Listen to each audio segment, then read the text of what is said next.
Welcome one and all to Umami Manga. I'm Petter and this is James. Hello! And today we're talking about volume 24 of Kaguya-sama Love is War. Oh my god, that kind of rhymed. Happy holidays. This episode is coming out on December 23rd, so I'd say that's like Christmas time.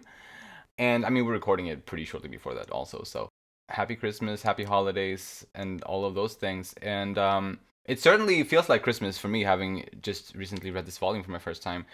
Very good times. Hope everyone else is having a good time. I'm having a good time. I'm very glad to hear it. Well, the manga has ended since we last recorded a Kaguya-sama discussion. Oh, yeah. So that's kind of a big thing that's happened in the Kaguya-sama world lately. So yeah, now I mean we knew that it was ending, but now it has ended, so we know for sure that there's only 4 more volumes after this one. Wow. Okay, when you say 4, like, it kind of puts it in perspective. Right? Like, it kind of felt we were still pretty far away from the manga, like where the final Japanese volume is, but no, I mean, yeah, not that far. Only 4 away after this. Right. And by the end of this volume, we have entered the final arc. We are now 1 chapter into the final arc. So yeah, the end is somewhat near. I don't know if we'll get the final volume maybe in a little over a year. At least that's my expectation. Yeah. Like the beginning of 2024, I expect. Mm-hmm. Sometime there. Yeah, I say 4 volumes, or only 4 volumes, but like you said, it's probably going to take over a year for us to get those 4 volumes. So probably, yeah. We have to hide from spoilers as best as we can for a year. I mean, I'm sure we can do it. I mean, we've been doing well so far, for the most part. Yeah, I mean, once the excitement of the ending passed, I don't think it's been too hard to, avoid people talking about the series, Right, yeah. In a spoiler way. So, briefly about the first page kind of this volume, they still haven't updated the character bio page with like the new school years for all of the characters. And kind of at this rate, I wonder if they'll ever bother updating that. Kind of. Nah, There's only 4 more books, as we said. So like they're probably just gonna leave that be, I guess. Yeah, I don't know. Do we not get enough complaints going their way? Like, yeah. I mean, they decided to block out the main character's side character. I don't know how many volumes ago they started doing that, but for a while they showed like, Kaguya and Miyuki as like the main characters, and I was a side character or whatever. Oh yeah. Oh yeah. But they changed that. Oh my god, I hadn't even noticed that they had done that, but you're right. But why not the second year thing? Precisely. I don't know. That is a bit strange. I mean, even Ai's hairstyle was updated, here. So yeah, they went all the way to update. I wonder if that's just on the English localization. Then I kind of have a suspicion that may be the case. Yeah. Yeah, maybe they just haven't bothered to really. Although I do find it funny that after all these years, they still haven't updated Miyuki and Kaguya and Chika's art, even Ishigami's art. Right. You could tell it's from the older style, like when he first started out. Especially Chika. Her bow is huge. Her eyes are ginormous. And same with Kaguya. They're ginormous. Yeah, it's really funny. I've also been thinking about that, how they're all depicted as the way they looked when they were introduced, basically. I mean, they look the same. It's just the art has changed, kind of. Exactly. And it is kind of fun, I think, to be able to kind of see how far Akasaka has come as an artist. Yeah, how far he's come and where he'll stay. Yeah. Because he's not drawing anymore. Supposedly, precisely, he did make a statement like that, which is a little sad, but also a bit quite understandable. Like, if he's just gonna continue as a storyteller, like as a writer, I'll be happy just to keep reading his stories, honestly. But I do like the way he draws as well. Mm-hmm. But anyway, let us move into the character discussions, starting this time with the beautiful girl on the cover of this volume, Miko Ino. In the past, in a flashback early on in this volume, she admitted to you that she felt miserable and anxious a lot because of how she Mm. was treated for her disciplinary committee work. Mm-hmm. But she felt like she had to become that scapegoat in order like to make her ideal world a reality. I thought it was kind of nice to hear that from her, and I think the bonfire at the culture festival is a great example of that, Yeah. because that happened all thanks to her, her preparing for it, and also her kind of doing the patrol work during Mm-hmm. the event, and the entire school loved that. Mm-hmm. Yet I don't think many students really thanked her for it, or even knew perhaps that that it happened thanks to her. So I think it's fun, or well, it's nice, I guess, to get this reaffirmed, kind of like just how dedicated she is to this dream of hers, kind of, and that it's always been a strong thing for her, really. Yeah. I mean, she's a person who has strong ideals, Oh yeah, and to her, the ideal that she's striving for, well, is obviously everyone be happy, and she believes that's through students following the rules, and that's why mm, she goes all the way to do that. But I think the bonfire is an excellent example of her being the scapegoat, being sacrificing her own enjoyment for the sake of the entire school. right, yeah. Then there was also, as part of the flashbacks, because we started off with quite a lot of flashbacks here. There was the part where Miko approached you after the big incident, and she asked him if the rumors were true. The way I interpreted that was that she didn't believe the rumors, or she didn't want to believe the rumors, and that's why she came to him directly to ask him to get his side of it. Of course, he was in a really bad place then, so he didn't really give her a straight answer, which kind of led to that scene kind of ending on a bad note, sort of. But we also learned kind of through Kobachi's thought monologue there that she wanted Miko to support and believe in you, and she thought that Miko owed that to you. First of all, I think it's important to remember that all of Yu's support of Miko had been purposefully done behind her back. So like there was no way for her to know that she had anything to repay to him, basically. So I think it's kind of Mm-hmm. bad of Kobachi to expect Miko to do that when there was no way for her to know. And also, Miko did believe in you, I think, and she absolutely did support him, even though she didn't know that he had supported her, because she she was pestering and like kind of bothering the school about lifting his suspension, as we know, which is something that she did for him. So I don't know. Just in terms of Kobachi's thought monologues during that moment, I think she's kind of wrong. Hmm. I think Miko did show support and care toward you there, even though it's not really addressed in this book. Hmm. What are your takes on that?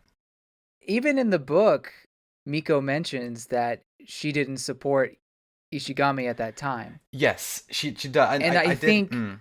I think that's the takeaway, is that eventually she maybe realized something was going down, or there's something wasn't right, and that's, being the strong-willed person she is and believing in her ideals. I think that's why she ended up complaining to the principal and demanding that Ishigami be allowed to return, or what have you. But in terms of what you're saying with, Miko not knowing that Ishigami was doing those things, I had the same thought. And yeah, it is a little bit unfair for her to, her being Osaragi, to like bring that stuff up and blame Miko for not knowing that. Yeah. But then again, they were already kind of on good terms to begin with, they being Ishigami and Miko. So it's like, I don't know. I could see where Kobachi's coming from, but I also give a little bit of slack in the fact that she doesn't know everything that Ishigami was doing for her. Right. Right. Yeah. I do think that that's important to remember. And I mean we'll talk about all these other characters other than Miko, obviously, as we go on in this episode. But I do think that to a large extent, a lot of the characters, and maybe namely Kobachi, uh, characters are complicated and acting in irrational ways that we might not agree with. I might not agree with at least. but they may still be realistic, kind of, and like I can buy the emotions even though I may not agree with the actions, I guess. If that makes sense. Man, you're such a Miko simp. Yeah. Willing to defend her no matter what. Was I ever not? No, no. Miko's. Um, Part of me wondered if Miko actually knew that Ishigami was the one doing the nice things for her, giving her that note and everything. Like maybe she had an idea that could have been something, but at the same time, like there's never a moment that we get that ever confirms that. right. Nor is there anything that implies, or I guess I should say, the way that Miko acts about this mysterious person is, so vague and dreamlike that you would think that she would say, if she knew it was Ishigami or had an inkling it was Ishigami, she'd be thinking about that rather Right. than just saying, "Oh, my dream guy is out there somewhere," or "My dream supporter is out there somewhere." Uh-huh. Yeah, exactly. I honestly, to this day, I don't think she has assumed or even had the thought that it could have been you. I think for some reason she just hasn't thought of that possibility. But at the same time, it's interesting in this volume, and maybe this is a plot hole of some kind, that she does seem to, she being Miko, seems to think that Ishigami did support her, and that she wasn't there for him when he needed it. That's But maybe not to that depth. But it is interesting. Like, why does she think that exactly? that's fair. Yeah. Maybe she has just had more time to think about it, like kind of since after Kobachi talked about her behind her back. Mm-hmm. Maybe she started thinking more about their past, and maybe she was reminded of, for example, that scene between her and you that this book started off with. Perhaps, maybe that wasn't something that she had really had on her mind Mm-hmm. for quite a while. And if that's the case, if she remembered that scene and remembered how he told her that he would support her from the sidelines, then if that information is in her head, then she should be able to at least suspect that he may be the one who gave her the flower. Mm-hmm. So yeah, I wonder. Last thing I'll say about that specifically is that when Kaguya is reprimanding her, Miko blurts out, says, she already knows all this, that both Kaguya and Kobachi have reprimanded her for the same thing, being that she didn't support Ishigami. And so that makes me wonder if this is not necessarily the first time, unless she's talking about why Kobachi ever started, or was talking behind her back, I guess you could say.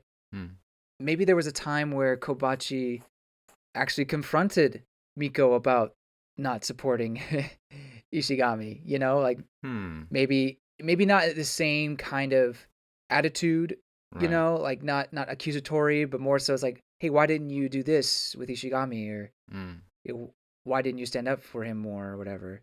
And maybe she just kind of blew her question away, it's like, oh well, he blew me off, so there's no point. Right. You know what I mean? Yeah.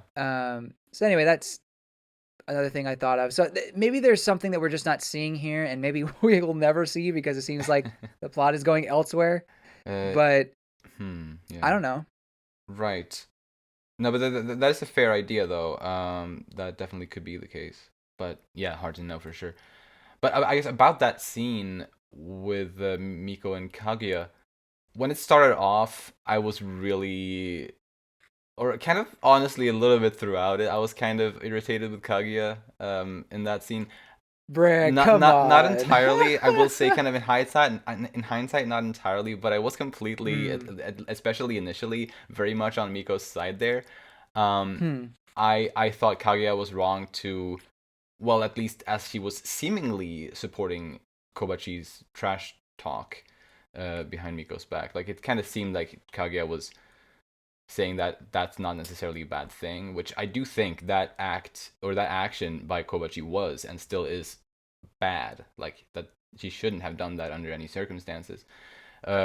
Ultimately, it's fine now, I think, but but the way Kaguya seemed to sort of defend it kind of rubbed me the wrong way. However, Kaguya also, well, she also accused Miko of being kind of immature, even though that was kind of also flipped, and Kaguya understood that Miko had grown a lot, and as we have been seeing over the past several volumes, Miko has definitely grown and matured as a person over, well, yeah, the last couple of months in the story and last couple of volumes for us. So it was nice to see, I guess, how Kaguya was in a way proven wrong in her perception of Miko, and I believe that the reason why she acted the way she did, why Kaguya acted the way she did and said the things that she said to Miko in that scene, being kind of cold, like she was Ice Kaguya there. I would say.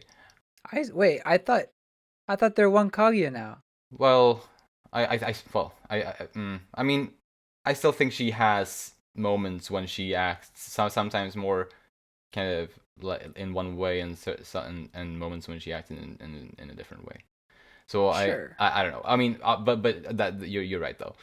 But regardless, it definitely at least was reminiscent of that side of her very much, and it rubbed me the wrong way at first, but then I kind of realized, or at least the way I interpreted her behavior there, was that she acted that way because she knows the real value of Miko's and Kobachi's friendship. So she wanted to push Miko toward repairing that friendship. Kind of similarly to how she helped Chika quit her piano lessons, as we saw in a recent flashback in the previous volume, right? But in a similar way, she kind of acted kind of harshly toward her, which ultimately, or at least that's the way we speculated about her reasons for it, ultimately resulting in her helping her out, pushing her in the right direction. I thought we decided that was unintentional, like on Kaguya's part. I don't think I settled on that. I think it's fair to assume that Kaguya may have recognized Chika's suffering, because Kaguya was also suffering in a way that she was also being controlled and kind of doing things that she maybe didn't want to do deep down.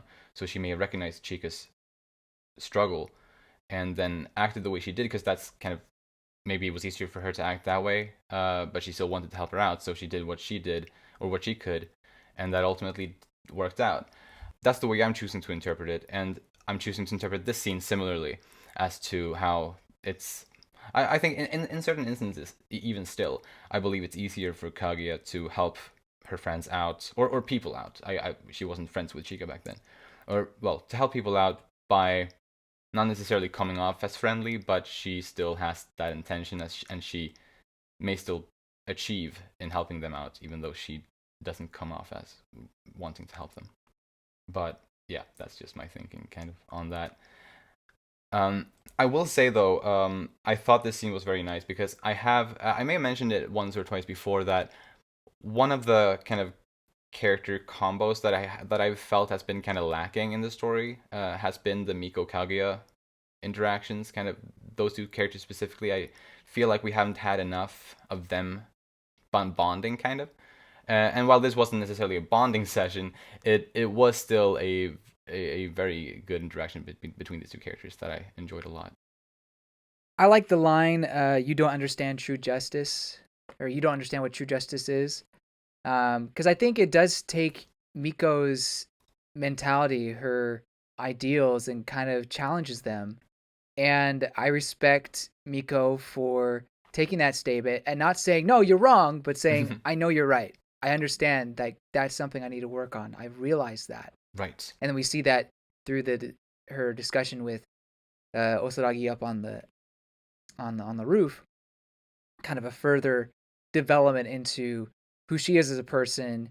So I really respect Miko for admitting that this is her flaw, and that is something she has noticed about herself, and Mm. I guess even wants to improve.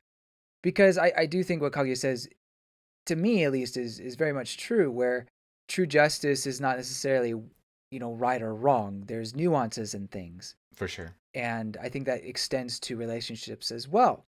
There are nuances in relationships and conflicts and things that a person says about another person behind their back. You know, there could be reasons, and frustrations that are behind that. Hmm. And I really think that's what Miko and Kobachi come to understanding, is that really Kobachi was just frustrated with the current situation, and the fact that they were able to have that closure is just beautiful to me. Absolutely, 100% agree. And yeah, it's kind of as you say, like we have seen Miko grow in the recent volumes, and I mean she definitely did a good amount of growing in this book as well. But it's good to not only having seen her kind of character arc and kind of followed along with it to see that growth, but also as you said, see her also acknowledge her flaws as well as her growth, kind of verbally. And on top of that, it's not just that something that she says; it's also something that she shows during the rooftop scene with Kobashi. I think she really shows this growth because Miko, a couple volumes back, I don't think could have really settled that conflict with Kobachi the way she was able to do here. And I think it kind of really just goes to show how much she's matured. While obviously still she still has things to work on. Of course, we all do. But Yeah, but for still, sure. she's come a long way, and it's really awesome to see it. That scene in general on the rooftop was just amazing. It did make me cry when I read it. There's also the part there when Miko says that, well, she's realized how self-centered she is, and while that, yeah, for sure, there's some truth to that, and I'm not saying she's wrong in saying that, but she is also, I think, incredibly selfless at times. As I mentioned earlier, the bonfire was, I think, a very selfless act. I mean, sure, I guess it's part of her dream to make the world a better place in a way, but ultimately, what that did was for everyone except for her to be very happy. I mean, she was happy for it as well, but in a different kind of way. So I don't think she is entirely self-centered. She does have a very selfless side to her also. I guess I just wanted to make that clear. I feel like every time we bring up something, you feel like you have to defend. I'm sorry. Like, I'm not hating on her at all, man. Like, I just sometimes I feel like the book is a little bit against her or something. I don't know. Maybe it's just me reading into it too much, or something. And to be fair, I think there are some people who don't necessarily like Miko. Although I don't think it's as big as the people who hate on Chika. I mean, Chika can be pretty bad. I'll admit it. Like, she has some pretty hilariously terrible hot takes. True.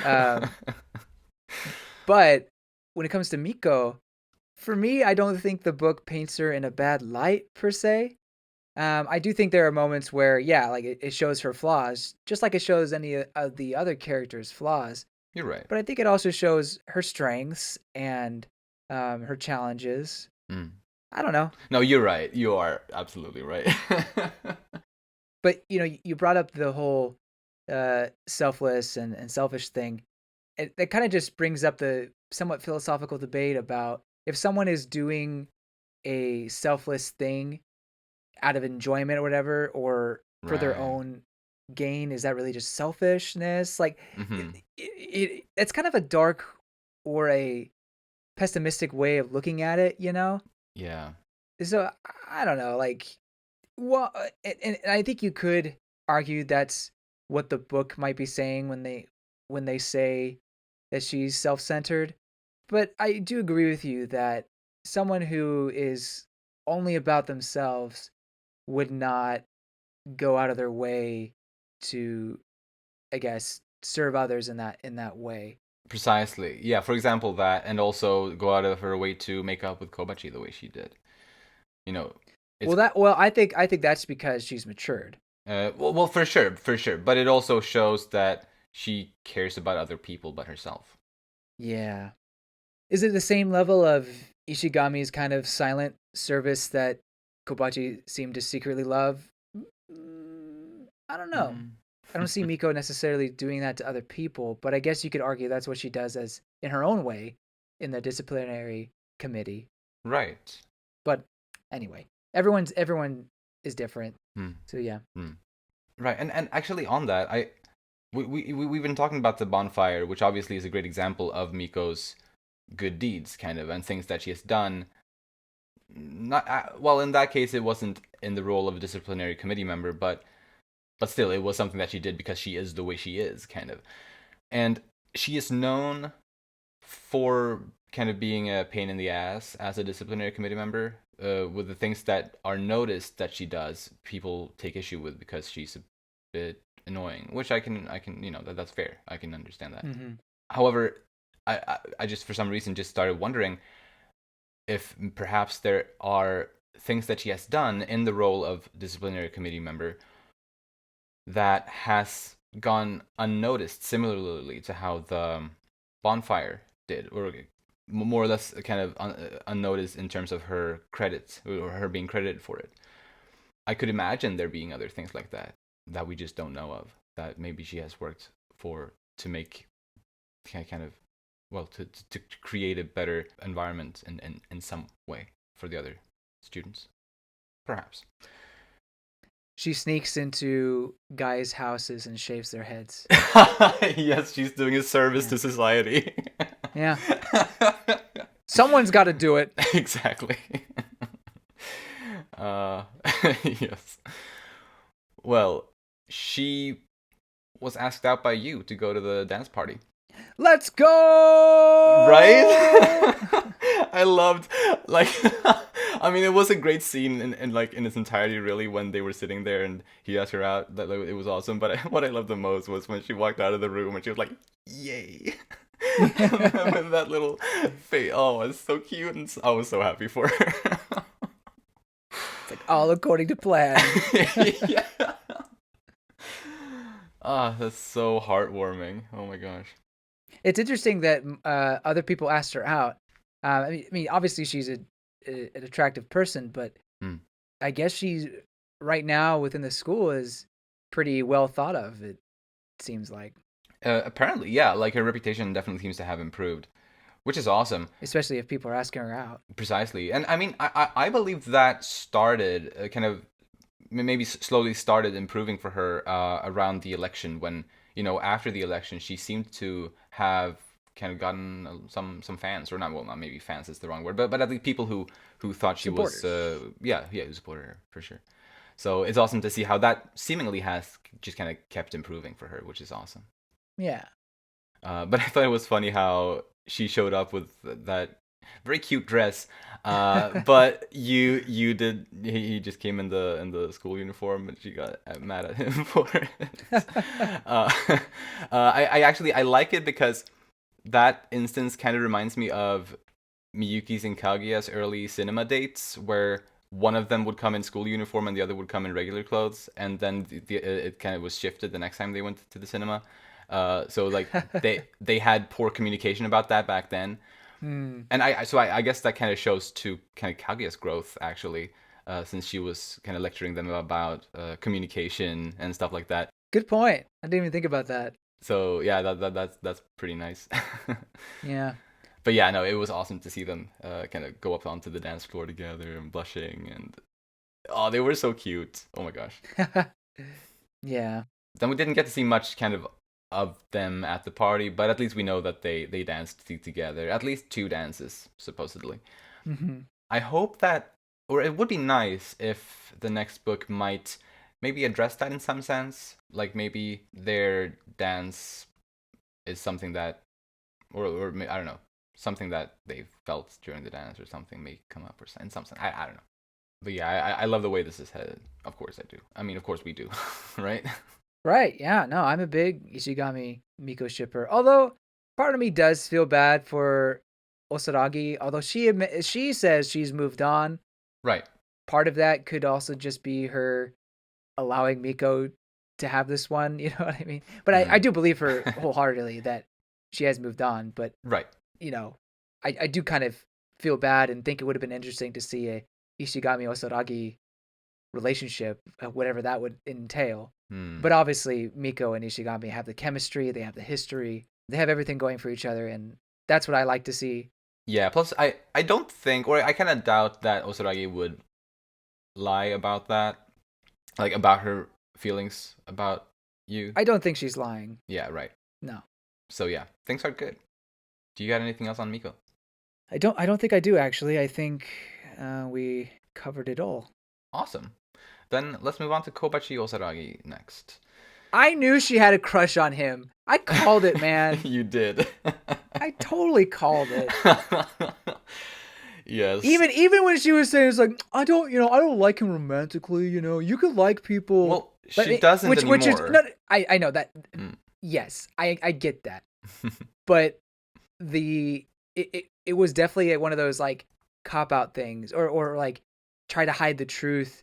I think that's what Akasaka was doing, is that to make people think that she never had feelings for him. It's like no, I like him just platonically. I just really want to support him.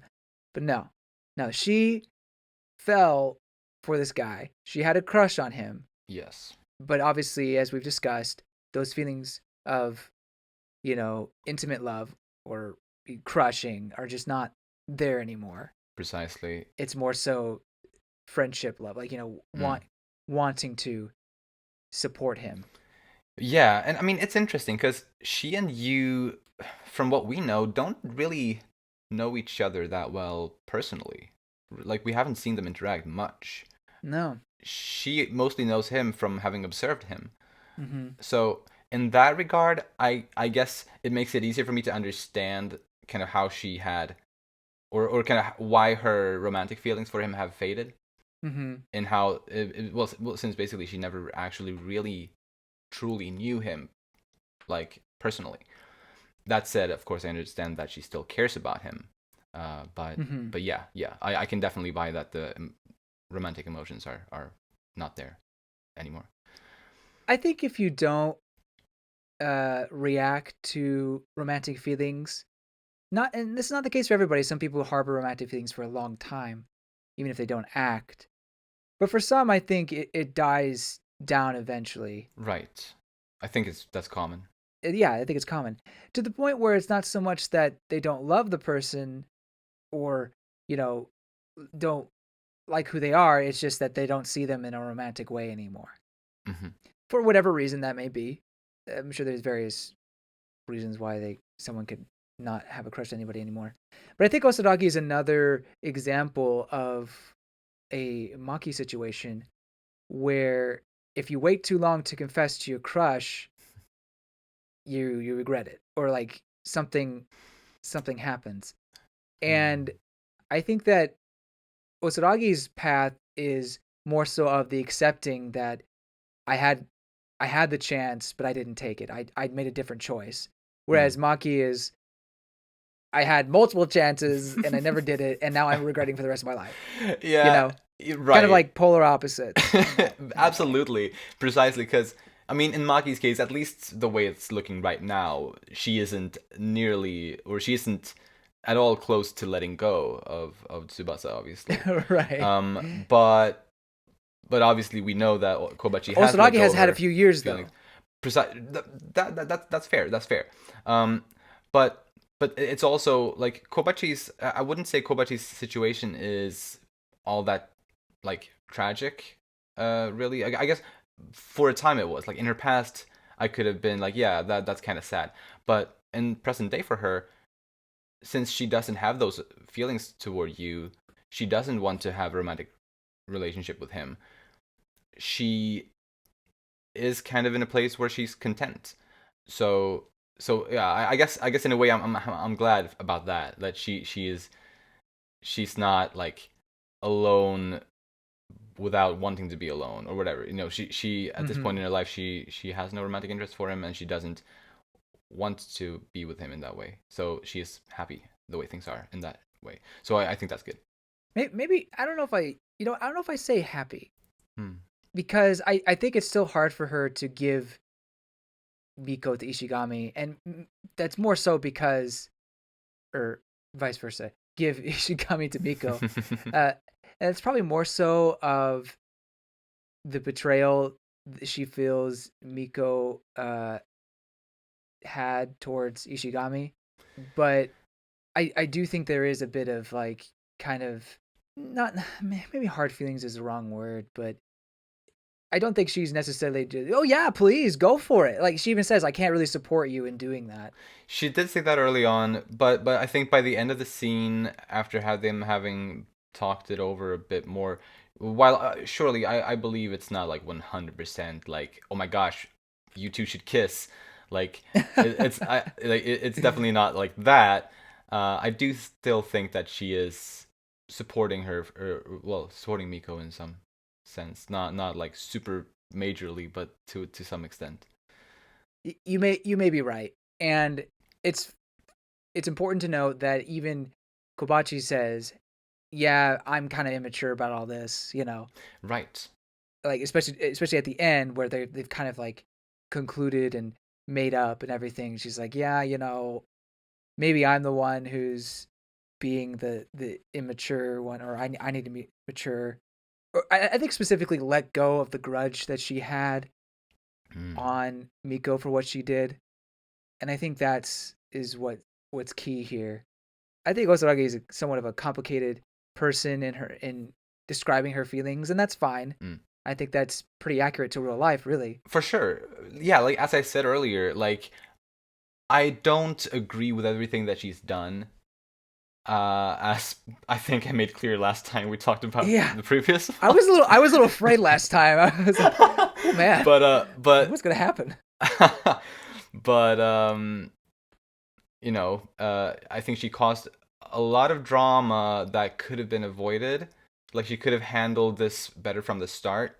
Mm, That said, I do buy that this behavior is like, and these emotions are realistic, natural, like absolutely, because people are complicated, and she is one of those people, and she is human. So of course, and yes, I'm definitely not as mad at her as I was a couple months ago when we talked about volume 23. I'm glad to hear that. Yes.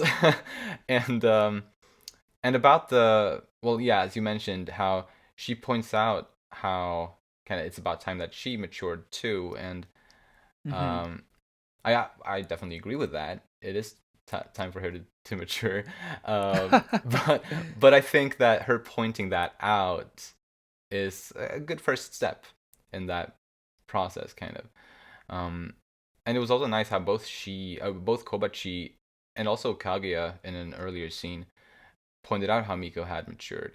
But I thought it was especially nice to hear that from Kobachi, not only because they were, or they had very recently been on kind of bad terms. So for that compliment really to come from Kobachi, I thought was nice to see. But also since she has known Miko the longest, I Mm-hmm. think that observation, and we've talked about how good her observations have always been.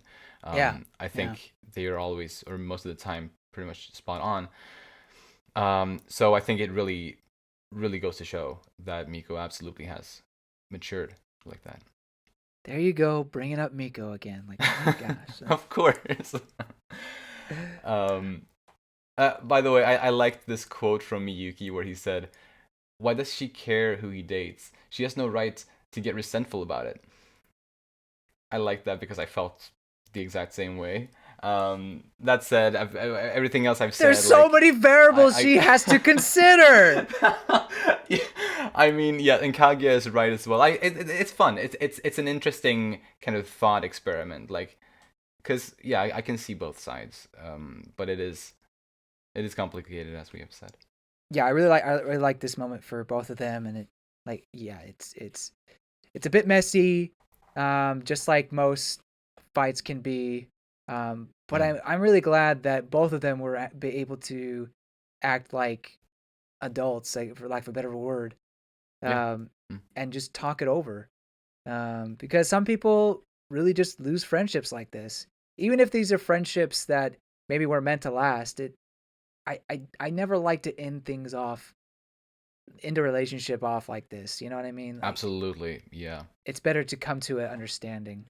Right. And I loved kind of that thought monologue that chapter kind of ends with. Miko's thoughts about how, yeah, they may not actually, they may not be friends forever, and they're probably going to start Hmm. drifting apart. In fact, they've already started drifting apart a little bit. They don't walk home from school together as frequently as they used to before. Yeah. And as time goes on, they're probably only going to meet up once or a few times a year or something like that. And that's just life. I think a lot of us have kind of experienced this, and it's not like you're on bad terms with a person. It's just life takes you in different directions, and you just don't happen to see each other as much. But whenever you do meet up, it's kind of like, usually with those types of people who you've been very close with, whenever you meet up, even though it's been a year since last time, or more sometimes, or at least in my experience, it doesn't really feel like it's been that long. Like, a lot of the time you can easily pick up and kind of just let things be as they were for that meeting, and then maybe it'll be another year till we meet again. But yeah, it's nice. It was a nice moment. I did really like that final moment and how they're smiling at each other, and just kind of, despite the fact that they may be growing apart, like they can still relish in the friendship that they have now or whatever. And in the final panel of Kobachi crying, like I really like that addition, Yes, because this seems like it's something that they would add to just the volume and not have in the original release. Maybe I'm not sure. Maybe. If it wasn't in the original release and just added for the volume, it's kind of a shame, because I think this, while it is funny, it also adds more to, I guess, Kobachi's feelings, because a lot of times you kind of see her almost as really cold and unfeeling. Precisely. Well, I mean, obviously she has strong emotions, like because she got very upset, clearly. Yeah. But this, you kind of just see, I don't know, it makes her more human, and it's not Miko the one who's crying, it's her who's crying, and is really happy about that they were able to do that, and how much she really values their friendship in reality. Yeah. It's not just because we sat close to each other, and maybe that's what started it, but that one panel kind of shows me that she really, really does care about it. 100%. I was also going to mention that, because that panel was so needed, kind of. It was like, for me to believe, maybe? Well, yeah, believe, to fully believe that her friendship with Miko was real, and that she felt like it was an actual friendship. I needed to see that. I needed to kind of experience, or to see her show that kind of burst of emotion. Because without it, I would have maybe been a bit on the fence, kind of, about exactly what her feelings were. But that panel absolutely kind of just reaffirmed all of that, and made me 100% believe that she values her friendship with Miko so much. And just those tears of joy, or tears of relief, or whatever it is. Like, I think of both, honestly. No, it was amazing to see. And I think that panel, well, obviously their whole conversation on the roof plays a big part, but that panel also largely played a role in me forgiving Kobachi. I'm glad you were able to mature and learn forgiveness and learn nuance. Yes, I'm walking a parallel path as Miko here. Couple things I wanted to mention about Kobachi real quick. In the previous volume, she mentioned that everything changed when they had that fight. It was something along those lines. And I think we're discussing what that fight was. And I'm pretty sure the fight is the one where, like, their first fight is the one where Miko accuses, or not accuses, asks, if Ishigami actually did those things, like was he a stalker or whatever. I'm pretty sure that is the first fight. That's a good idea. Yeah, at least that's my take on it, because the other ones, like the other interactions, don't necessarily seem like fights. You know what I mean? Right. So. Exactly. Yeah, we talked about that last time. How the instance that seemed to be what she was referring to wasn't a fight. So it was kind of strange. But yeah, this actually would explain it better. Yeah, I like it. And then just, I keep forgetting how many times, because there's a couple of stories that we cover on Umami Manga. Yeah, there are. that have girls who don't fully show their face. Yes. uh, and so I kind of get confused about the two, but I'm pretty sure that we get. Well, I can't say it's the first time, but I know it's one of the few times that we get a full shot of her face, Kobachi's face here when she's talking to Kaguya. Right, yeah, the last page of chapter 232. Yeah. Yeah. I think so, like, considering, like, this is present day and we see both eyes clearly, I believe it may be the first time we got that. Mm-hmm. Maybe. I also can't say it with 100% certainty, but yes. But yeah, my last thing on Kobachi is just kind of how sad I thought it was just to know that Miko and Kobachi, they really have been friends this entire time, even though Kobachi kept saying several times that they were never friends. But it's clear that they always were. Mm-hmm. But it was sad, or it is sad that she felt that way. Mm-hmm. But I'm also very happy that she's over that now. Yeah. Yeah, she values her friendship with Miko so much, as evident by that final panel there where she's crying. Yes. I love it, and yes. I'm glad you brought it up as well, because yeah, it's so important. To so the entire thing, so important. Mm. That's why it's so shocking that it's on just like this off page, whatever. It's like, wait, this wasn't part of the original chapter, like what? Right. Or maybe it was. I hope it was. But anyway, I do hope so too. Yeah, but I don't know, because there is always like one of those little pages that seems like an extra page, but I don't know if there are. That's a good point. This is why you buy the physical volumes, or just the volumes in general, so you get the whole thing, you get the whole story, and so you can smell them. They smell good. Okay, you smell your Miko volume, I'll smell my Chika volume. Okay, like, I always smell my Miko volumes. I have photographic evidence of that. It's on the Twitter. Yeah. No. Last thing I'll say about Kobachi, I know we've talked a really long time. Yeah, I mean, she was important in this volume. Yeah, just and it gets us more of like a knock on her. It potentially is that when she's talking to Tsubame, I don't know when in time this is. Maybe this is towards the beginning of their high school years. Yeah. She mentions, Tsubame mentions, you should take off your glasses and really dress up. You'd be so popular. And she's like, I don't want that. Like, I don't want people fawning over me. And it's like, it's so narcissistic. And I know she's kind of said that in the past. Right. Yeah. But this seems so almost serious versus the other time. It was almost like jokingly so. Right. Yeah.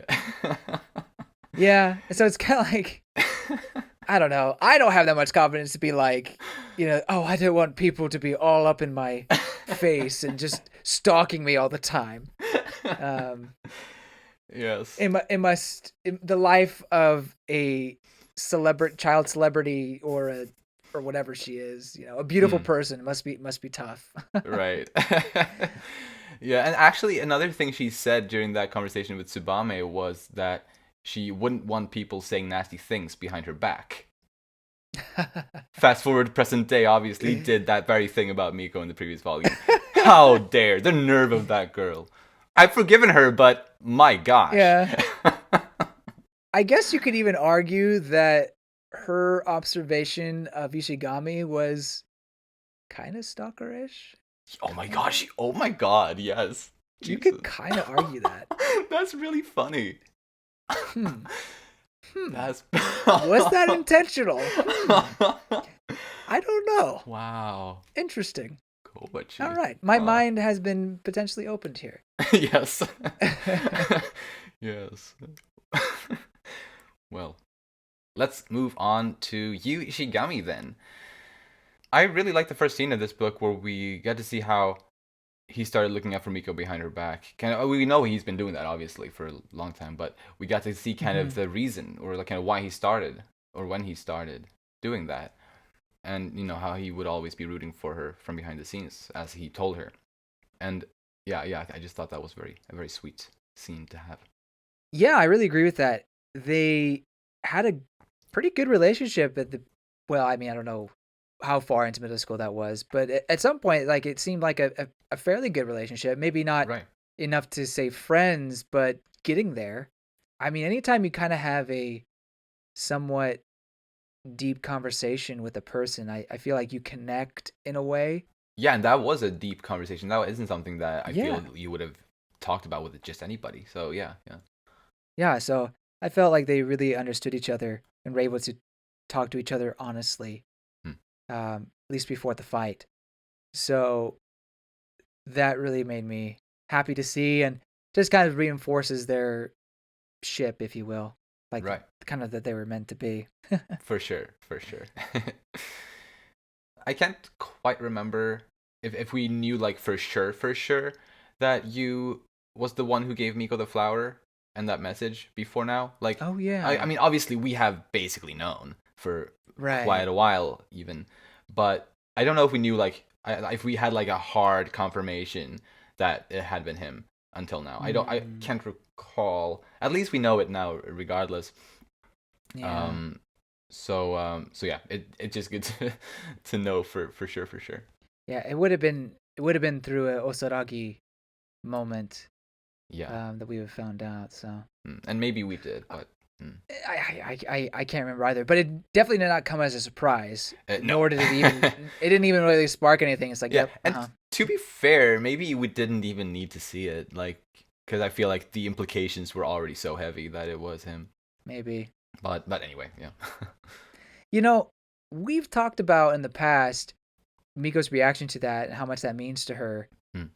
And I've just kind of wondered, like, would we ever get a moment where she admits or realizes who it is? You know what I mean? Because we kind of like danced around the idea. Maybe she just kind of knows in the back of her mind who it really is, but she's not willing to admit it or whatever. But I don't know. Like at this point, it's like, what? Why not just come out and say it? Not necessarily Ishigami, because I don't think he really thinks that means anything to her. But why Right. hasn't Miko brought it up, or why? I don't know. Like it seems like a plot thread that hasn't been addressed when it could have been. Maybe Akazaki is just waiting to address it soon, perhaps. Maybe. I Yeah. hope so. He also gives a pretty good advice to Osaragi in the library, and I think that I mean, look, after the end of that, when she went to go talk to Miko eventually, I was just thinking, man, what a Chad Ishigami is. You know, just the man has two women fighting over him, and he doesn't even know it. Like, what a beast. Yeah. It's true, and it's funny that he is that character, because he's kind of he's had this reputation of being just the unpopular guy for so long. Uh, He was secretly popular all along. exactly. No, not really. Not He was quite. he was secretly popular to one or two people. Right. That's about it. Yes, but he's I mean, he's not like maybe not like a popular kid by the definition or the stereotypical idea of it, but he definitely has been gaining popularity lately, which is also very nice. Yeah. Or he's just been gaining friends. That's kind of Right. what really matters. Yeah. I mean, yeah. But yes, yes. And we understand also pretty clearly in this volume that Ishigami hasn't fully gotten over Tsubame yet. In fact, he's still kind of burdened by it at times. But I loved how Maki kind of was able to, well, to help him out in a way, and for her to also understand that there was someone that he wanted to go to the dance party with, and she was able to push him to go take that step and ask Miko out. I thought was really awesome. Yeah. Just that moment in general, like it was kind of sweet how he asked Maki at first. I guess like that was kind of sweet. Although I was like, well, when he did, I was like, no, like that this is not what I wanted to do. Even though part of me also thought it was kind of sweet at the same time, but um, but no, I'm glad that she declined that. I think this is a turning point for Ishigami in letting go of Tsubame. I mean, we were kind of Yes. seeing that already with Miko coming on to him in various ways. But I think this is the point where he finally tells himself, or at least questions, like, is it okay for me to start falling in love again? Right. I think that's what we're starting to see, and him just kind of putting his toe in the water when he asks Miko out like that. Yes. Yeah, I mean, yeah, I really loved that brief little thought monologue of his when he walked to the student council chambers I did where he too. would talk Oh to my Miko. gosh. Because it really shows, It like, squeezed my heart. right? And it's so, like, it's relatable, I think also. But it's like the fact that he's questioning, like, whether it's okay to fall in love again with someone else. I think that definitely proves that he does have, at least the beginnings of these types of feelings for Miko now. And the way he describes her, the way she looks at him, and all of that. It was beautiful. So, yeah. It seems like it's definitely mutual at this point. So I love it. I love it so much. And well, and I guess about the fact that they were able to go to the dance party together. I'm proud of both of them for various reasons. I'm proud of you, obviously, for for mustering up the courage to ask Miko to go there with him. That was a pretty big move, and I'm proud of Miko for declining her other requests from the other people who asked her out, since she was holding out hope that you would ask her. So yeah, they both did the right things, and it worked out. Oh my god, it worked out. Anything else on you? No, I think that's all I got. All right. Then next up, let's talk about Kaguya Shinomiya. She disappeared. And the Shinomiya family empire is supposedly falling apart somehow. Yeah, man. A lot happened in those last 2 chapters. Yeah. Yeah. At least she's replying to, or she has been replying to Miyuki's text messages, so that is reassuring. Here and there. Yeah. Right. Yeah, she can. Yeah, but at least, yeah, man, it's a little scary. Yeah, for sure. And it seemed like it was like it seems like, or it seems to me like she's with her family in some capacity. Since the people that arrived after the dance party to get her were, or at least I believe those are the guards that we've seen who also worked for the Shinomiya family back in like volume 5 or so, I think. Mm-hmm. Yeah, I feel like I recognize the one in the middle. Precisely. I don't know if they were at the place in Kyoto as well. Maybe they were sure they were volume 5. Right. Maybe at the very not. least. Maybe not in the Kyoto place, but I wouldn't be surprised if they did. Right, but at least they work for the Shinomiya family. Like, that much we know. For Ganon, supposedly, like, ultimately, like her father. Although I'm not convinced that she's with the Shinomiya family right now. I guess it's not necessarily the case, but if they were the ones who took her or brought her along somewhere, then I feel like it makes sense to assume that she would be with them. But what's your idea? I mean, I know we do have a predictions segment later, but since we're on the topic, do you have... Oh, well, okay. Do you think there's going to be anything else? I think that the Shijo family has somehow gotten these guys on their side, and that's where Kaguya is right now. Interesting. That's my thinking. The Shijo family is definitely involved somehow. Just gotta figure out just how. But I guess that could be the case. And how, it would be a little bit of a, well, like an intentional way to mislead us by showing those specific guards, I guess, or security people. Yeah. Could be. There's always the possibility that it could be Oko, the eldest brother, using his influences to control Kaguya in some way. But it does seem rather odd that Kaguya would be saying, "Oh, I'm fine. Everything's fine. I'm really busy." Maybe she's like gun to head, like that's what she's texting. But why would they care what her message to her boyfriend are? Like, he's not a threat to them. True. So True.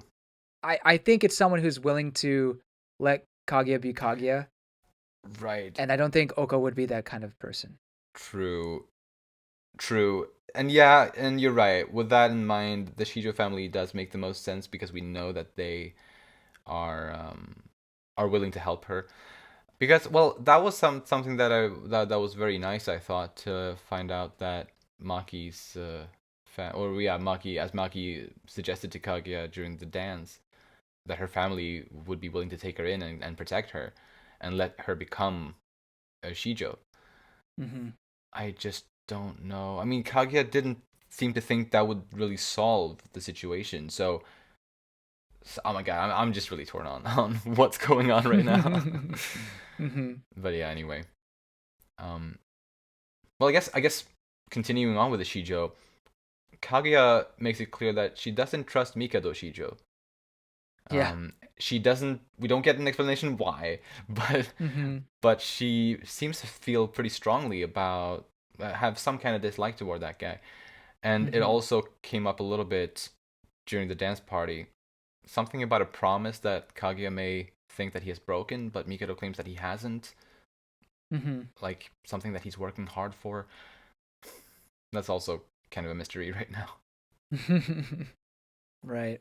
I have thoughts on that, but I'll save it for later. Fair enough. Anything else on Kaguya? I really like how at the end of that confrontation with Miko, she basically demands, that she make up with Kobachi.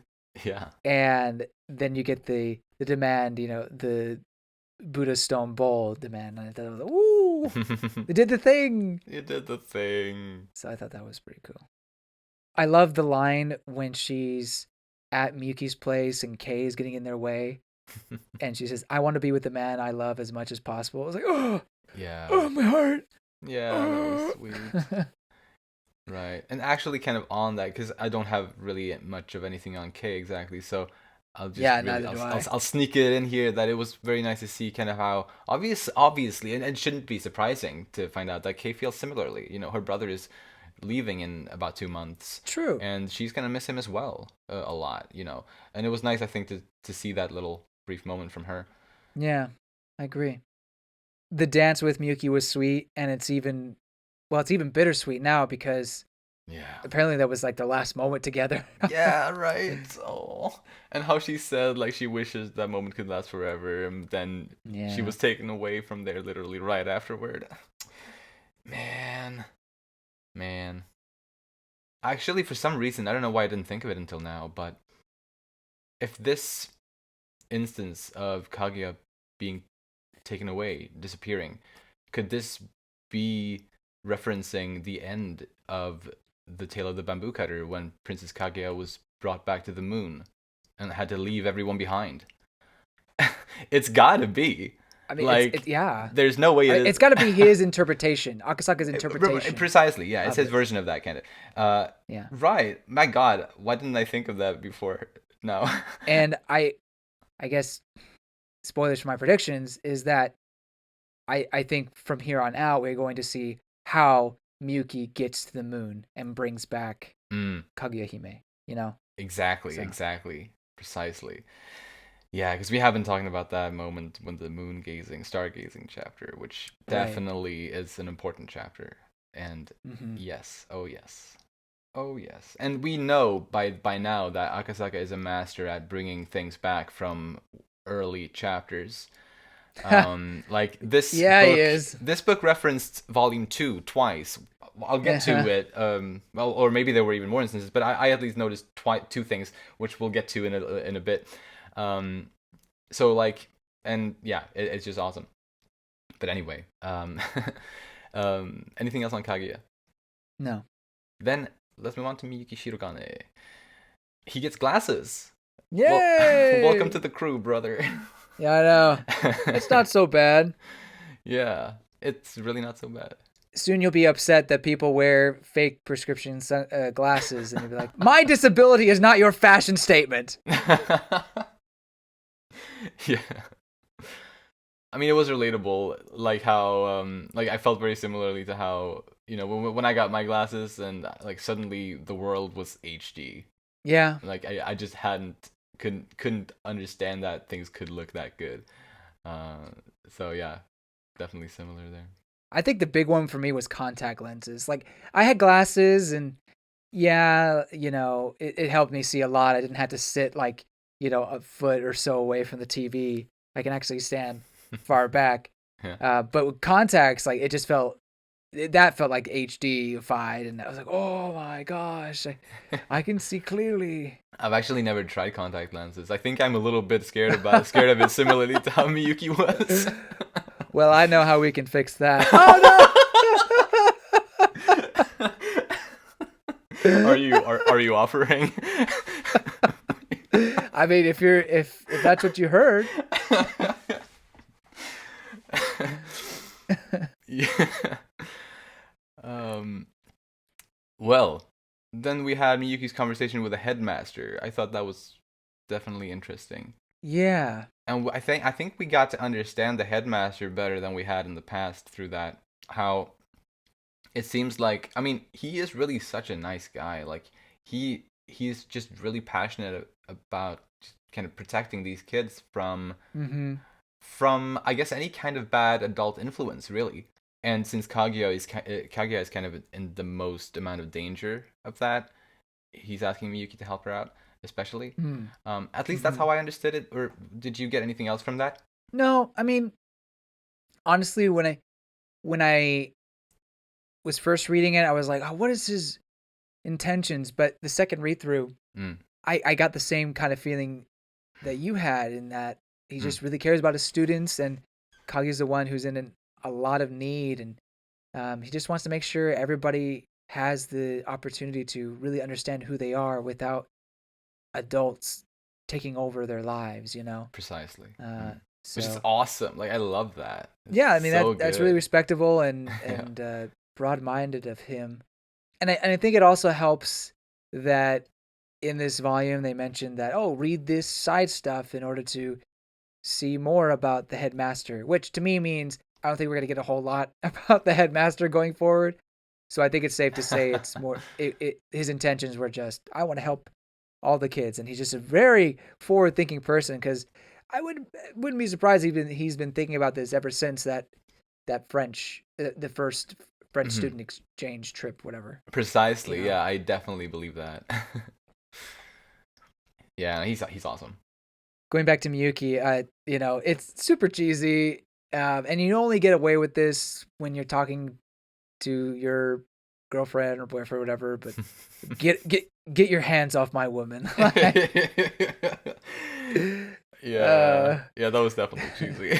Maybe too cheesy. Yeah, maybe a little bit much. I makes you wonder what the Japanese was. But even Kaguya was just like, I can't believe you said that. Yeah, exactly. And yeah, by the end of the volume, Miyuki went along with Unyo Shinomiya to see Ganan Shinomiya, Kaguya's father. And that's where the book ends. Whoa, hold up. They had burgers. They did have burgers. McDonald's first. Important. That's important. Yeah. No. Didn't mean to take your thunder. Yes, that's where it ends, on a big cliffhanger. Yeah. Oh my gosh, I'm so excited for the next volume. Ganan looks quite sick. I wonder. Indeed. And like, what's gonna come of this meeting? Why is it important for Miyuki to meet Kaguya's father right now? Like, it's such a mystery. I mean, I'll bring it up in predictions. All right. So I'll save it there. But it is interesting that Unyo would be the one to reach out to Miyuki. Although at first he was really, really just looking for Akasaka. Hayasaka. Hayasaka. I know. I can't. Anyway. And it was funny that instead of just like leaving, he was like, "Okay, I'll take this kid instead." Like, why? Like, the impression I got from that though was that his initial I guess intention was to bring both Miyuki and Ai. Oh, okay. Obviously we can't know for sure. Maybe you're right, but No, I think that could be a good idea. Yeah. either way, he seemed to want to bring her either only or as well. Mm, yeah. So I have no idea where Unyo lies in all this. Like he Yeah. seems at this point someone supportive of his sister's choices. Like he sees the pictures of Kaguya, which reference to that smile that one of the greatest smiles in all of manga. Honestly, it's like, oh Yes. gosh, that smile just gets me every time. But he's like, who is this woman? Like this is not the person. But it almost feels like he's acknowledging the fact that she doesn't belong in their world anymore. And so I wonder if he's on their side. I mean, he hasn't harmed Miyuki at all, and he's willing to take him to their father on deathbed. So surely he's on Shinomiya or Kaguya's side, right? I don't know. I think he's or at the very least I don't think he's going to be a threat in any way. I Right. got that feeling by the end of like volume 19 where he appeared in Kyoto. I got the Mm-hmm. feeling it can by like as that whole thing was resolved, it felt like he wouldn't pose a threat anymore, and I Mm-hmm. still don't think he will. That said, though, I don't know exactly what his role is right now, quite. Yeah. Hmm. Pretty well. Got anything else on Miyuki? No, I don't. Well then, let's talk about Chika next. Chika wants a boyfriend, She does. or maybe not. Well, yeah, she did. By the end, she's like, you know what? I'm not ready for a relationship, but I want to be included in everybody's love. You know. Exactly. Yeah, but she said that she wants to be included in conversations and that she felt left out. Mm-hmm.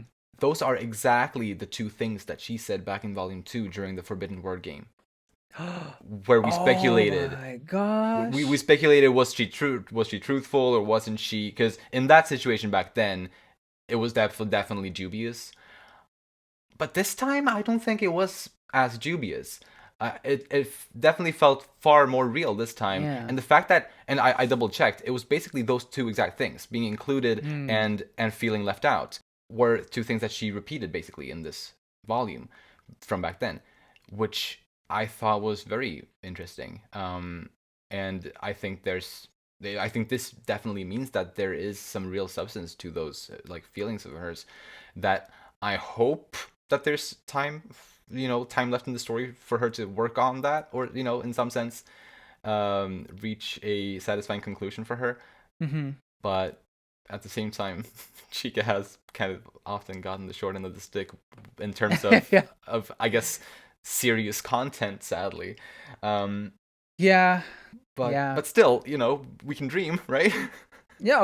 I mean, we could totally dream, but with only 4 volumes left, and we're entering like this major arc. Yeah. Okay, so there is one person I think that could. Well, and maybe other people think differently, but I think that there's a person they mentioned here in this one that could be potential, but also it doesn't seem likely. So Mikado, I Right. think that he matches a lot of the things that she was saying, and whether or not that was more of a joke or not, who knows? But Mm. he also has similar characteristics to Miyuki, and we've already established before that Miyuki shares some of the qualities that Chika seems to like in a partner. Yeah. Right. So I don't know, that seems like a pretty viable option. Although the fact that Chika's like, yeah, that's not a bad idea, it does kind of make me think, okay, well, that's not gonna happen. Oh, I mean, yeah. Well, Miyuki seemed to think it was a really good idea, though. So, Right. I um, mean, and that's just furthers to me that it emphasizes to me that no, that's not going to happen because yeah, that'd be too obvious. You know what I mean? that's fair. That's fair. Um, I mean, and look, I mean, maybe I'm wrong. I'd love to see a relationship for Chica blossom here, but Mm. I think the big factor against this is how vehemently against it Kaguya is. Or yeah, at least right now, I'm hoping I mean, that things could change, of course. yeah, right. And at least right now in the story, I don't think that Mikado or any one of the Shijo family is kind of is bad in any way. I don't think so right now. No, I don't think so either. No, Mm. no. So hopefully Kaguya will also see that, assuming we're correct in our interpretation of the Shijo family. Yeah. Right. Yeah. That was an interesting chapter, a hilarious chapter, but interesting one in that just talking about Chika being the kind of the one left out. Mm. Yeah, and I think back to, gosh, I don't know when this Q&A was, but the voice actress for Chika, I think she was talking to Akasaka and says, "Hey, can Chika get some love too? Like, where's Chika's love story?" And I don't know how he answered, or he just brushed it off, but I mean, it definitely was like, "Oh, it's coming." It wasn't anything like that. So it makes me feel like that Chika is just doomed to be lonely, but I don't know. But I mean, at the end of the day, like, or at the end of the chapter, she was, well, at the end of the chapter, she was like kind of creeped out. But yeah. I think she's pretty still okay being single. I mean, she even like I said Right. earlier, she says that she's really not ready for a relationship. Yeah, and she hasn't found it, like she hasn't fallen for anybody or anything. So yeah. Well, one day she's going to become the Prime Minister of Japan. Right. Honestly, the more I think about that, yeah, the more I wonder if it's really just a joke, or if she's secretly serious about that. right. She wants to make money. Like, she even says in the chapter, she's just like, "Oh, I plan on making like a pretty big salary." It's like, what? Okay. yeah. I'm really curious what is in her future. Mm-hmm. Absolutely. She was playing the piano during the whole entire dance, so no one can dance with her. Curses! I wonder if that was... It was planned. Yeah, right. Yes. All right, then next up, let's talk a little bit about Maki Shijo. I've already mentioned the part about her kind of inviting Kaguya to the Shijo family. I didn't intend on mentioning that already up there, but she was also talking to her dad on the phone in one of these kind of final pages of one of the chapters, where she asked her dad to, or she asked him for a little more time for something.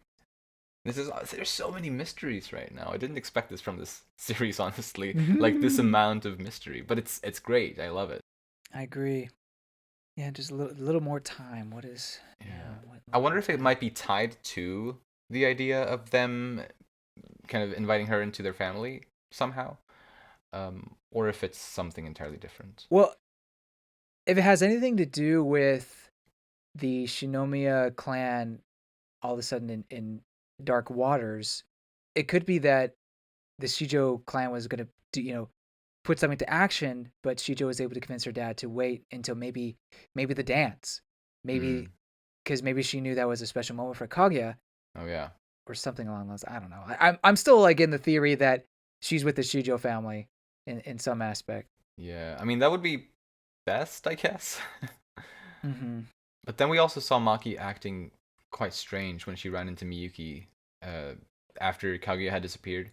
Mm-hmm. She didn't seem to want to talk to Miyuki really at all, which has me even more at a loss. Like, what could be, like, assuming Kaguya is in some sense with the Shijo family right now, what could be so, I guess, important that she can't even tell Miyuki about it? I feel like that's kind of curious. Want to talk a little bit about Mikado Shijo, if there's anything left on him? Yeah. So we've already mentioned the promise that Mikado made to Kaguya however long ago. But what was that promise? Obviously not so sure. And maybe there's a little bit of predictions, but bear with me, because I've already mentioned this in previous discussions. Yes. Is that I feel like because Mikado means emperor, it's implying that he could be a potential marriage suitor for him. For her. Or for her, yeah. Pronoun trouble. And so I've always wondered if her disdain for Mikado was because of this potential forcible marriage. And I still wonder if that's the case, but I don't know. Like I feel like that could be how the Shijo family tries to protect Kaguya is by making her a sister-in-law and giving her protection that way somehow. But I don't know. I don't know exactly why that would be a promise that Mikado's broken that makes Kaguya upset. Like I don't. There's Yeah. like pieces I'm missing there. Right. Yeah, and like I obviously yeah, you definitely have had this arranged marriage idea for a while, even since before Mikado became a character. Right. And obviously it makes sense to tie him to the arranged marriage because of his name, as you said. However, Hmm. I also struggle kind of, I guess, believing in that theory because of the relationship, I guess, between the Shinomiya and Shijo families. They don't seem to want to cooperate or work with each other or be friendly with one another at all. So I guess I have a hard time thinking that they would arrange a marriage between the two families. I mean, one could see it as, I guess, an attempt to become or to unite, but I don't think they would want that, or at least I don't know. I don't know. Well, that's the thing. I think this whole falling out of the Shinomiya clan would force their hand into allowing Kaguya to be married off to the Shijo family, in order to save their clan or business or whatever. Um. Um, that that's what I think is happening potentially here. Okay. Um, Okay. Now I don't know if that is something that Kaguya would have thought of. I doubt it. Well, not saying she couldn't think of it, more so that she would never agree to it. Right. Or is this something that would actually work? Or I don't know. I have more thoughts, but I'll say that for predictions. All right. Again, saving it for the predictions. There's a lot of stuff to, I guess, predict about. But yeah, I guess that's all on Mikado then. Yeah. All right, then, well, a little bit on Betsy. She came back from France, or she came back from Volume 2, and she's still terrified of Kaguya. But, A little more reasons though.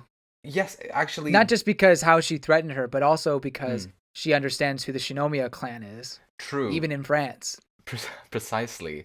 So that actually, yeah, that does put things into perspective, and I do appreciate, I guess, that and like how we understand like the grand scale of it, really, Hmm. in a way that I don't think, at least I didn't really comprehend before. Um, so yeah, that is interesting.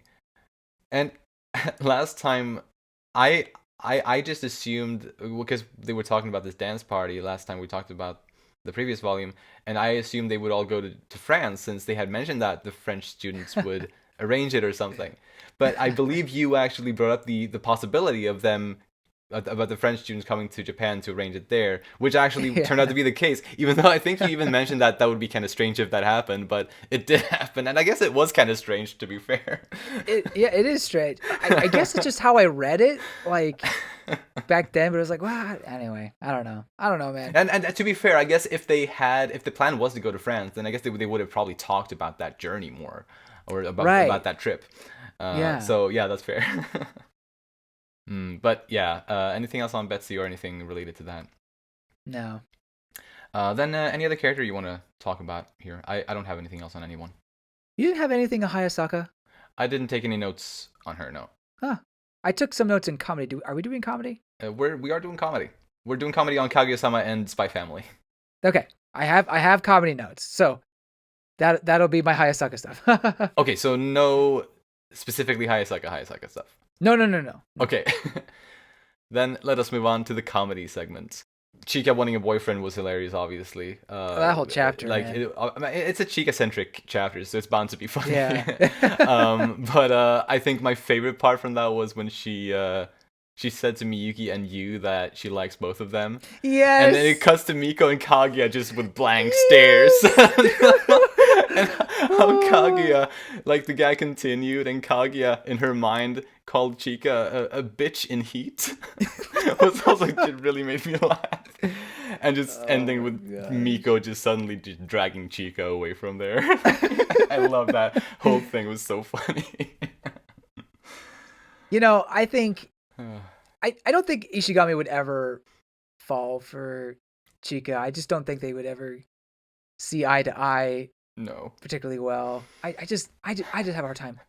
Miyuki, on the other hand, if Kaguya wasn't a thing, I think that would have been a pretty good relationship. Just saying.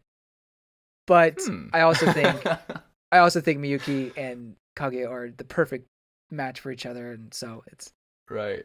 neither here nor there. You made me wonder now, though. I wonder, how big is the Miyuki x Chika fandom, or whatever you want to call it? Like, I don't know. It has to be dead by now. how many shippers like that exist? Yeah. Yeah. I'm sure if like season 1, I maybe there would have been some, but no, they got to be dead by this point. Yeah. Or moved on. Excuse me. They all just died. They all died. Yes. Everybody died. The end. Yeah, that was my favorite moment in that chapter as well. I really love the line. So many variables to consider. Just that interaction, just her face. And, really great way of expressing that kind of emotions there. Absolutely, yeah. But women are such a pain. Don't you agree? Not at all. I totally agree. Exactly. I really, really agree. Oh, you really, yeah. No, that was great, yeah. I also thought it was really funny to see how Kei showed Kaguya their home just the same way Miyuki did the first time. Oh, I didn't realize that. That's a good point. I totally forgot. Like, here's the gates, here's the elevator, and everything like that. It was really. I think I was just more so just laughing that Kaguya knew all of this. Oh yeah, I was just that waiting too. to see Kei's reaction. And yeah, definitely delivered. It was great. Absolutely. But yeah, they truly are siblings, doing the exact same thing. For sure. I also really liked Miyuki's reaction in that chapter when Kei said that she had seen his bookmarked porn sites on his phone. What? Like, that's gotta be a really terrible realization, understanding that your little sister has seen what you've been watching for porn. That's not good at all. Poor Miyuki. I don't know what. There's no privacy in that family, I guess. No. But it's like, did she break into his phone, like hack to his phone, like, or did he just like fling it around and just show her, like, what? I don't know, man. I don't know. That's bad.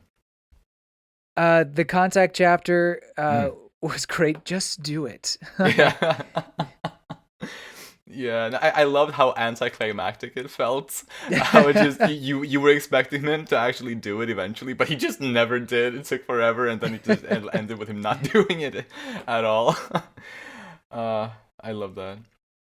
And then man, she's such a tease. Oh yes. Like, she took so much enjoyment in all of that.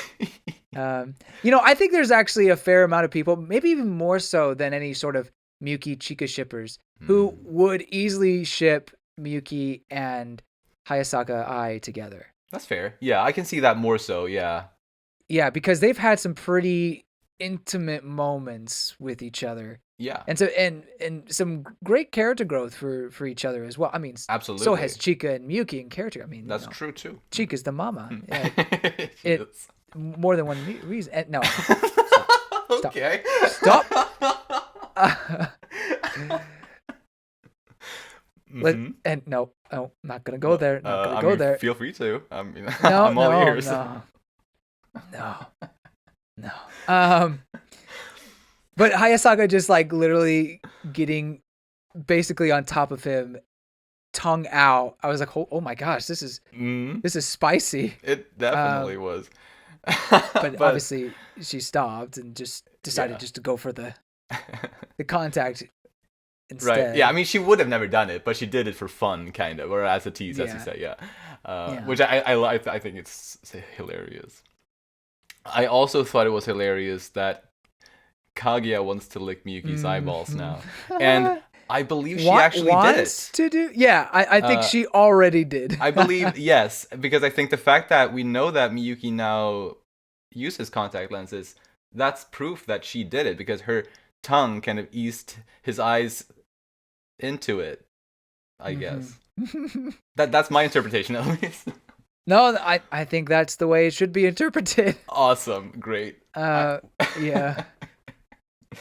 It's hilarious. And I think it's a pretty nice callback to her love of his eyes. I don't remember which volume. You're better at the chapters and volume remember than I am.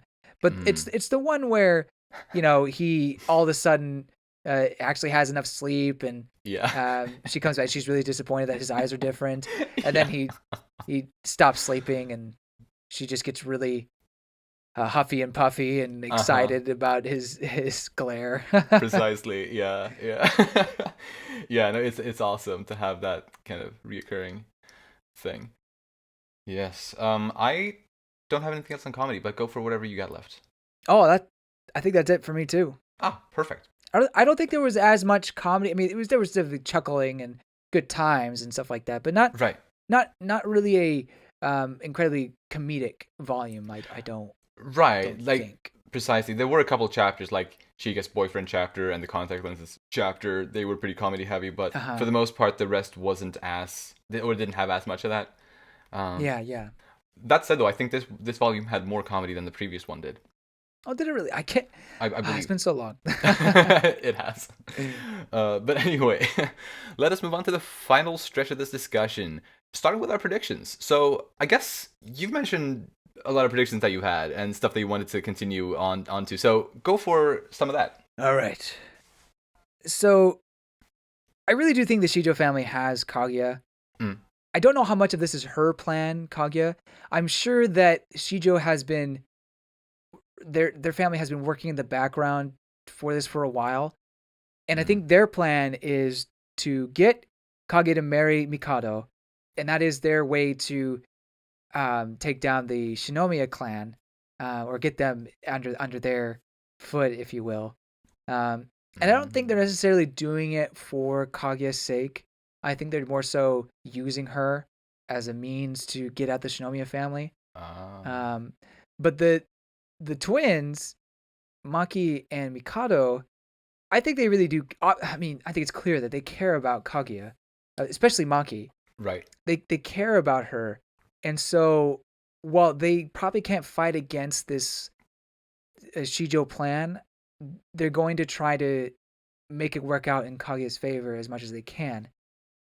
As for the promise that Mikado may have made, one idea I had was maybe this is a long shot because it depends if the Shinomiya and the Shijo family can actually work together.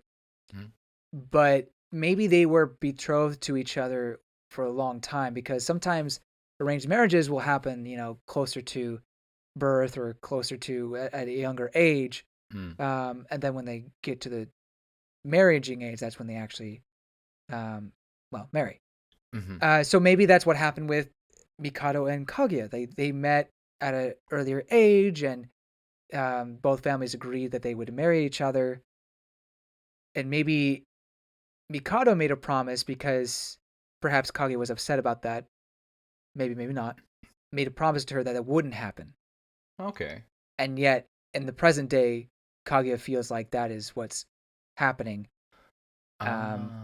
But he does say, I guess going against that theory, Mikado does say that I came to Shichin to support you.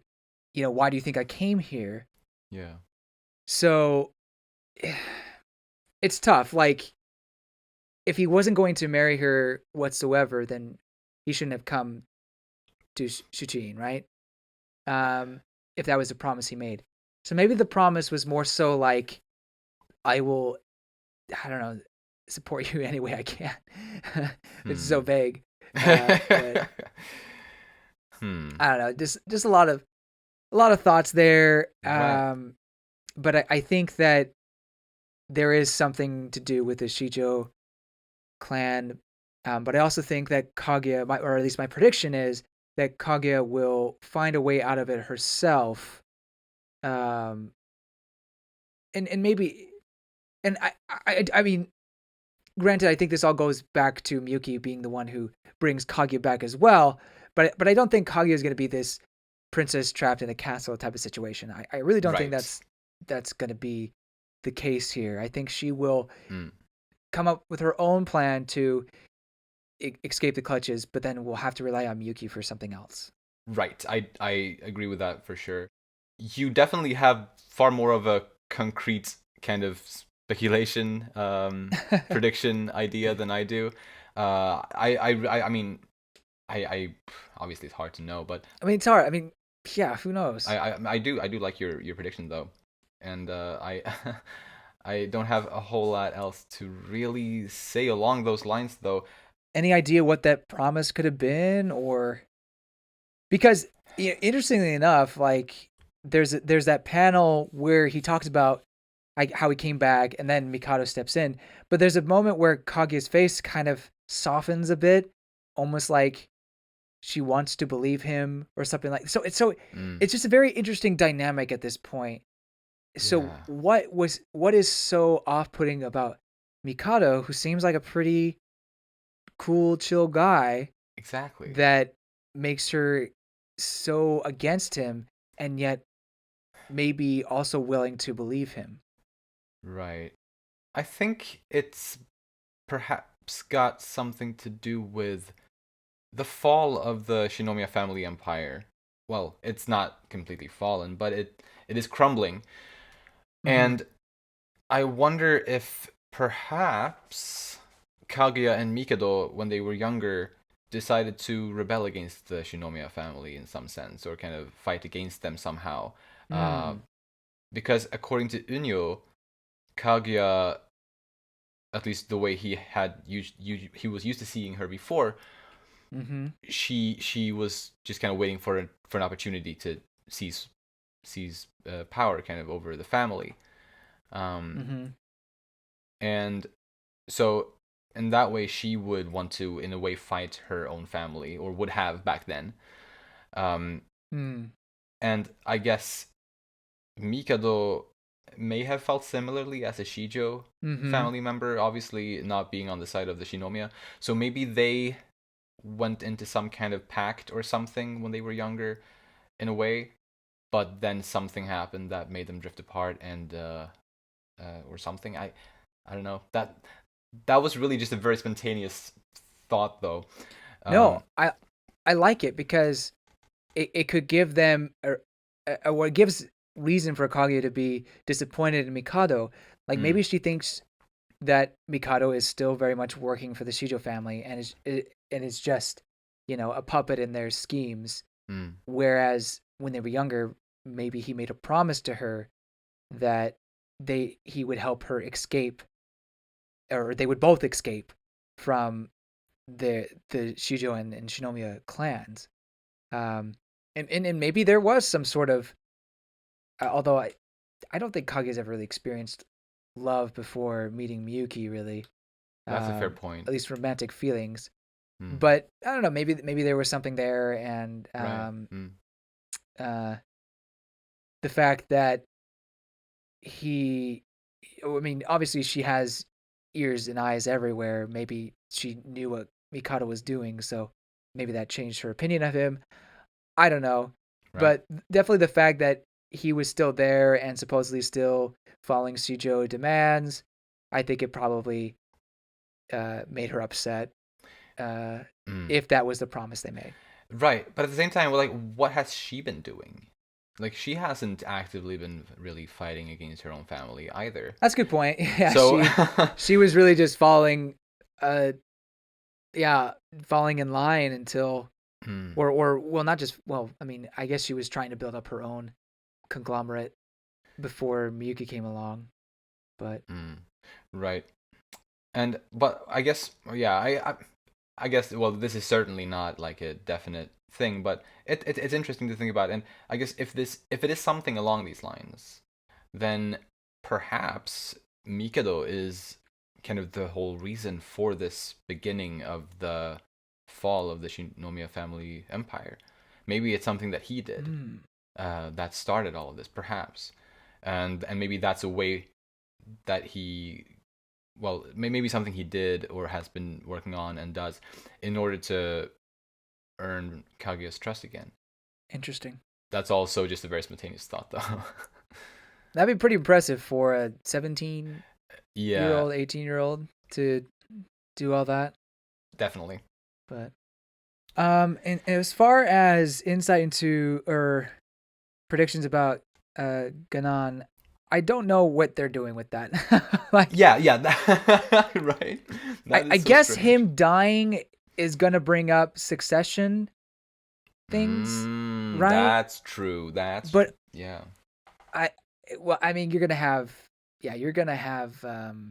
arguments within the family no matter what. But Oko, Mm, it does seem to be like the top candidate, yeah. most likely person. So I don't know exactly how much of a plot point that could be. I But wonder. are Yeah. we gonna get a sob story for Ganon? Like, I mean, he seems pretty helpless at this point. Yeah, right. I wonder. Yeah, honestly, really, this entire meeting between Miyuki and Ganon is just. I'm so much at a loss here. It's such a weird thing to me. So I'm, yeah, very, very excited to see where this scene is going to go. Yeah.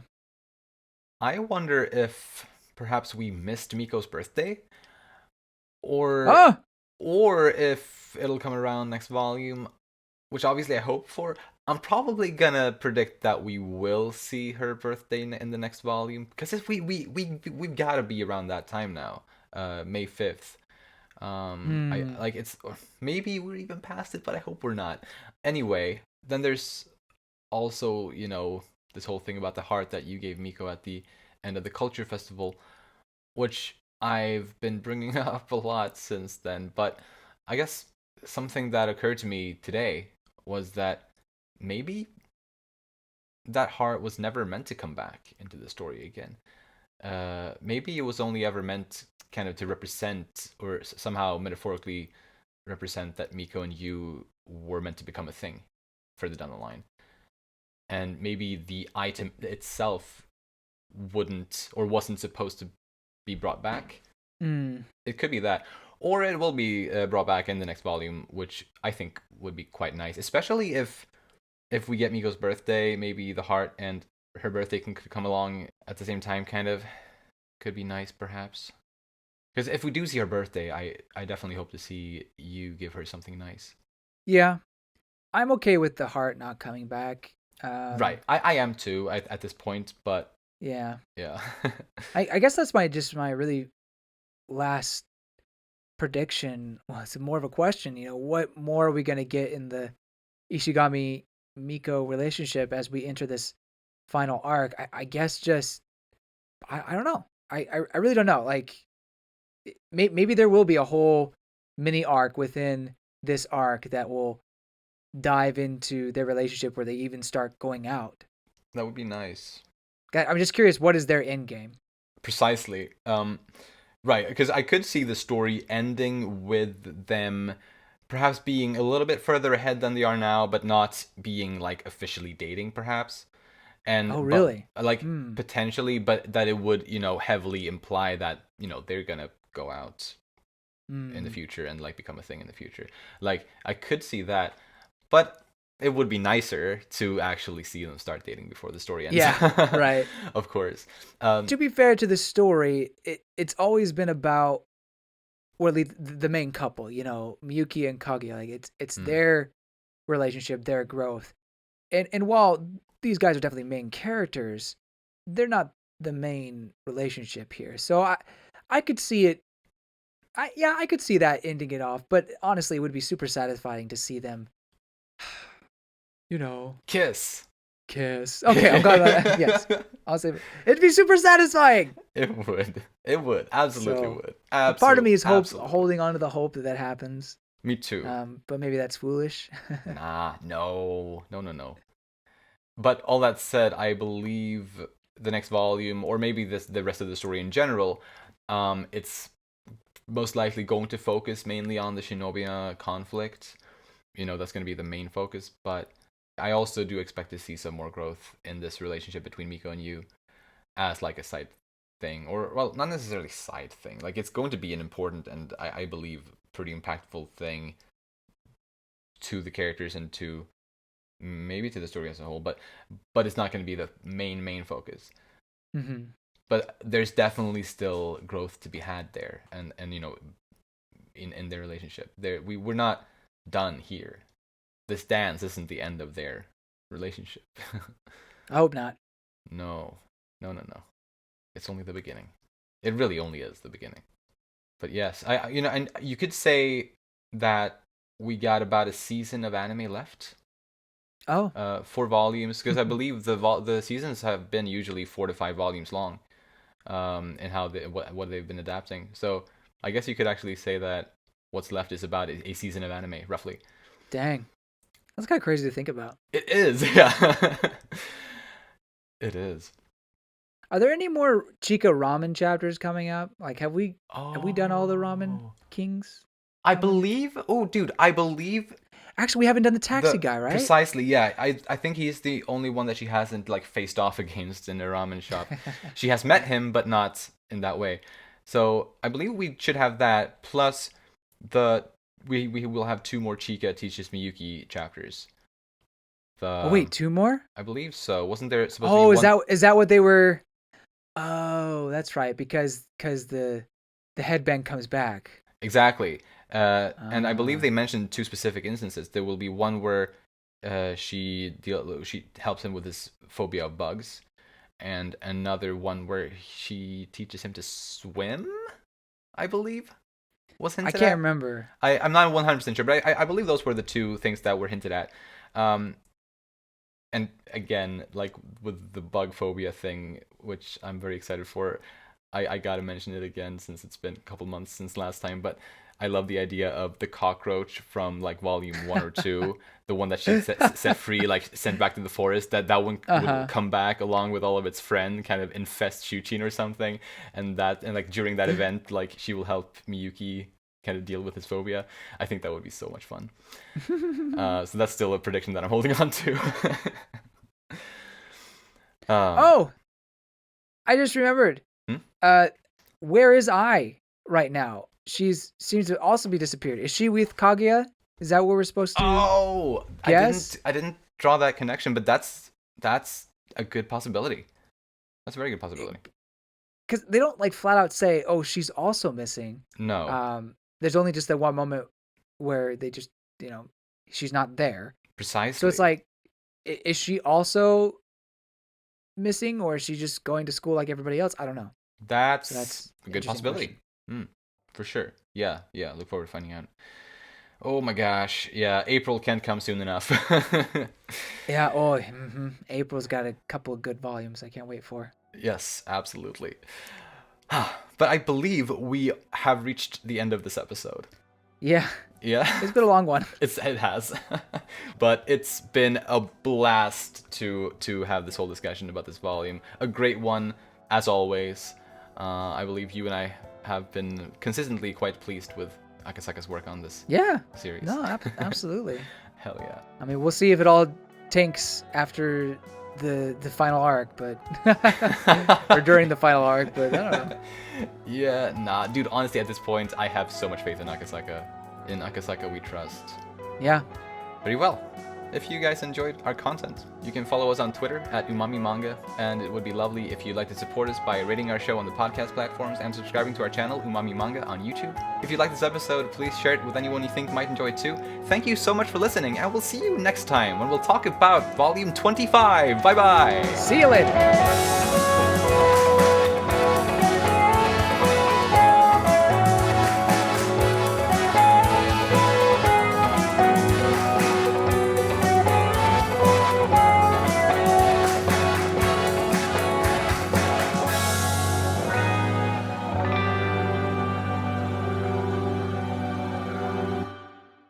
Perfection, as always. That was indeed perfection.